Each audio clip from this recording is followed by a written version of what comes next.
reality of change and the desire to become a better version of yourself by pursuing new paths in life is one of the things that makes it so exciting to live.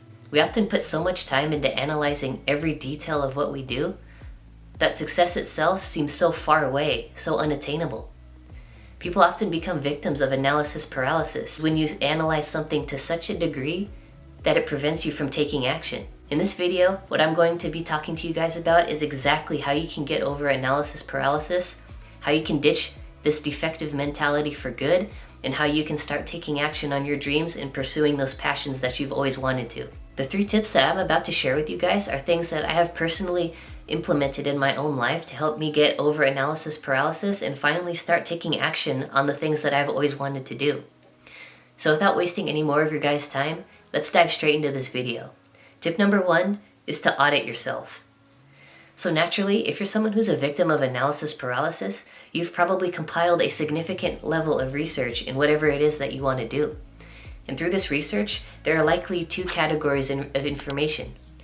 Category 1 is the useful stuff, which is going to allow you to achieve success, better understand the field that you're about to enter, and ultimately allow you a greater insight into the actions and the steps behind the process that you otherwise would not have known. And on the other hand, you're going to have stuff that's basically useless.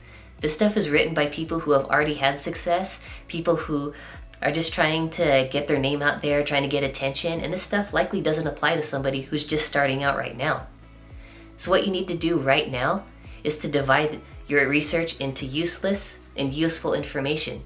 And everything that is useless, I want you to absolutely discard that. Get rid of it and only focus on the things that are going to allow you to take action right now. As an example, when I was first getting into fitness, I had done so much research at the beginning that I'd almost prevented myself from getting started in the first place. The only thing that kept me going was the research that I had done and the facts that I had discovered through the people who I knew I could trust. There are so many people in the fitness industry who are trying to sell you the latest fat loss secret or some magic pill to help you build muscle, but the fact is, all of these people are just trying to gain attention for themselves, and they could honestly care less about whether or not you attain your own goals. So something that you need to do is just audit this information for yourself and figure out who you can really trust and who you probably shouldn't trust, because a lot of the stuff on the internet should be taken with a grain of salt. Tip number 2 is to get out of your own head.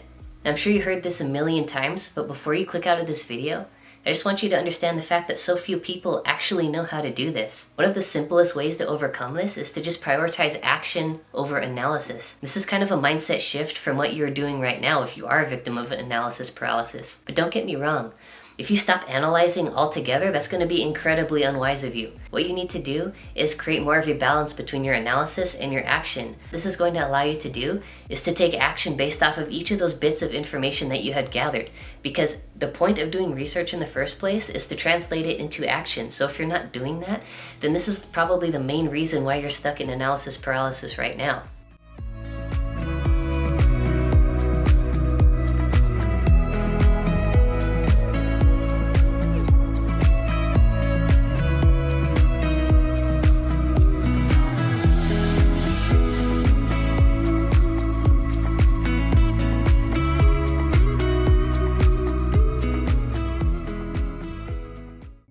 Tip number 3 is to just stop fearing failure.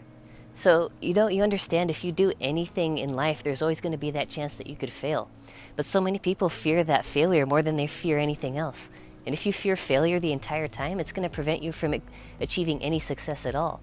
Something that you need to understand is that if you want to be good at anything, you don't have to have it all figured out before you even get started. You can figure things out on the way, and most of the time it's better if you do, because experience is the ultimate teacher. If you analyze something so much, there are certain things in life that can only be taught to you through experience. So if you just let go of this notion of having to understand everything before you get started, then you'll subtly and slowly be able to get over this fear of failure that you probably have. To be honest, the main reason why we overanalyze things is just because we're so afraid of failing. We don't want to fail. We don't want others to judge us for what we do. But if you feel like this, just understand that you can never have success if you never know what it means to fail. I bet you've heard that quote before, something along the lines of, the master has failed more times than the beginner has even tried. So this can just be a testament to you to help you understand the fact that failure is natural, and it's not something that you should be afraid of. It's rather something that you should even welcome. If you guys made it this far in the video, I appreciate you for watching. If you want to see more content just like this, I release brand new videos every Monday, so smash that subscribe button and drop a like down below for the YouTube algorithm. I'll catch you guys next time. Stay psyched.